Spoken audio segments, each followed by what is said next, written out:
Present deputy speaker X-MP రఘురామకృష్ణరాజును గతంలో చిత్రహింసలకు గురి చేశారనే అలిగేషన్స్తో రిజిస్టర్ అయిన కేసులో ఆంధ్రప్రదేశ్ సిఐడి ఎక్స్-ఏఎస్పీ విజయపాల్ను పోలీసులు అరెస్ట్ చేశారు.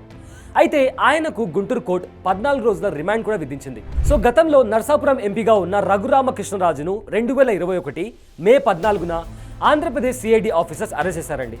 అప్పుడు తాను సిఐడి కస్టడీలో ఉన్నప్పుడు తనను చిత్రహింసలకు గురి చేశారంటూ 2024 జూలైలో రఘురామకృష్ణరాజు కంప్లైంట్ ఇవ్వడంతో పోలీసులు కేసు ఫైల్ చేశారు. అసలు ఈ కేసు ఏంటి, 3 ఏళ్ల కిందట ఏం జరిగింది, ఇలాంటి ఇంట్రెస్టింగ్ విషయాలు ఇవాటి వీడియోలో తెలుసుకుందాం.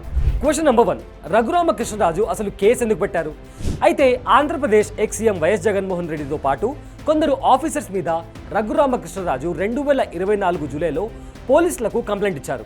3 ఏళ్ల కిందట నర్సాపురం ఎంపీగా ఉన్న రఘురామకృష్ణరాజును 2021 మే 14న ఆంధ్రప్రదేశ్ సిఐడి ఆఫీసర్స్ అరెస్ట్ చేశారు. మతాల కులాల పేర్లతో విభేదాలు వచ్చేలాగా రెచ్చగొట్టేలా ఆయన కామెంట్స్ పాస్ చేశారని అప్పట్లో పోలీసులు ఆరోపించారు. అయితే 2019 ఎన్నికల్లో వైఎస్ఆర్సీపీ నుంచి నర్సాపురం ఎంపీగా రఘురామకృష్ణరాజు గెలిచారు.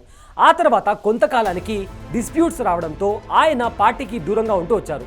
అంతేకాకుండా వైఎస్ జగన్ ఆయన ప్రభుత్వమైన వైఎస్ఆర్సీపీ పార్టీ పైన రఘురామకృష్ణరాజు విమర్శలు చేస్తుండేవారు.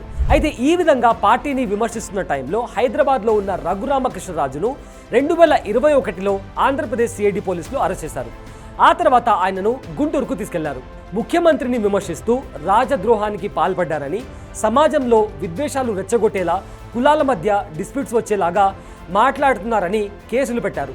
2021 మే 14న రాత్రి 11:30 సమయంలో గుంటూరు సిబిసిఐడి ఆఫీస్లో తనను కొట్టి చిత్రహింసలు పెట్టారని రఘురామకృష్ణరాజు ఆరోపించారు. తనను కొట్టారంటూ ఒక ఎంపీ చెప్పడంతో అప్పట్లో ఈ విషయం సెన్సేషన్గా మారింది. ఆయన కాలి మీద కమిలిన గాయాలతో ఉన్న ఫోటోలు కూడా అప్పట్లో బయటికి వచ్చి సోషల్ మీడియాలో వైరల్గా మారాయి. అయితే 2024 ఎలక్షన్స్లో తెలుగుదేశం, జనసేన, బీజేపీ కూటమి అధికారంలోకి వచ్చింది.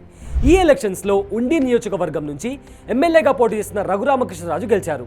ఆ తర్వాత ఆంధ్రప్రదేశ్లో గవర్నమెంట్ మారిన తర్వాత రీసెంట్గా ఆయన పోలీసులకు కంప్లైంట్ చేశారు. 2021లో తనను అరెస్ట్ చేసినప్పుడు హింసించి హత్యా ప్రయత్నం చేశారంటూ రఘురామకృష్ణరాజు ఆరోపించారు.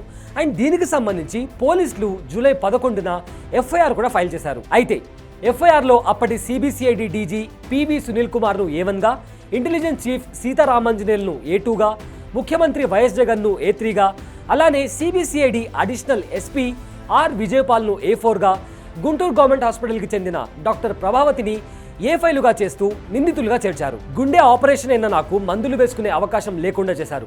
అప్పటి సీఎం వైఎస్ జగన్ ప్రోద్బలంతో పివి సునీల్ కుమార్, సీతారామాంజనేయులు సహా కొందరు నన్ను హత్య చేసేందుకు ప్రయత్నించారు.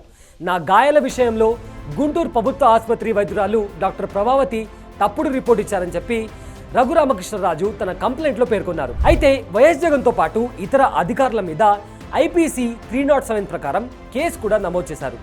ఇక్కడ ఐపీసీ 307 సెక్షన్ అంటే హత్య చేయడానికి ప్రయత్నించడం. ఈ సెక్షన్ కింద నేరం రుజువైతే 10 ఏళ్ల వరకు జైలు శిక్ష పడే అవకాశం ఉంటుంది.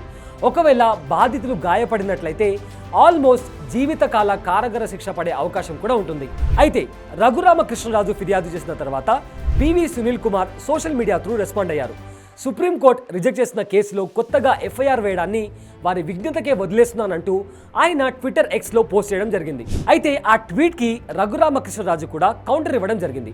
సుప్రీంకోర్టులో ఈ కేసు విచారణ దశలో ఉండగా హైకోర్టుకు వెళ్లేందుకు పిటిషనర్ కోరడంతో ఉన్నత న్యాయస్థానం అనుమతించిందని రఘురామకృష్ణరాజు తెలిపారు. అండ్ నిన్న అంటే 27 నవంబర్ ఆంధ్రప్రదేశ్ సిఐడి ఎక్స్-ఏఎస్పీ విజయపాల్ను పోలీసులు అరెస్ట్ చేయడం జరిగింది. ఆయనకు గుంటూరు కోర్టు 14 రోజుల రిమాండ్ కూడా విధించింది. సో ఇదండి present AP deputy speaker and ex MP Raghurama Krishna Raju కేసుకి సంబంధించిన కంప్లీట్ డీటెయిల్స్. ఇలాంటి లేటెస్ట్ అప్డేట్స్ కోసం మా ఛానల్ని సబ్స్క్రైబ్ చేసుకొని మమ్మల్ని సపోర్ట్ చేయండి. Thanks for watching.